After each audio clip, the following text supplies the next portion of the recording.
Magandang hapon at eto na nga ang aking finished product ng Calamansi Soap. Ang aking inbensyon na sabon para sa aming pamilya. Sa ngayon, pwedeng maging business. Sa ngayon ay para sa pamilya lang kasi sinusubok ko pa kung gaano ka epektibo ang aking nagawang sabon na ito. Ang galing-galing naman ng aking pagkakagawa. Kaya ako'y tuwang-tuwa at sa wakas nakapag-imbento ako ng sabon.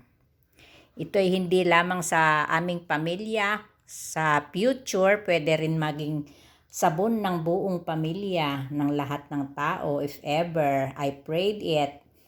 Nawa ay inyong tangkilikin kung sakali. Sa ngayon, ito po ay gamit muna namin sapagkat ako'y mga kailangan ko pang ipaghandaan ang lahat.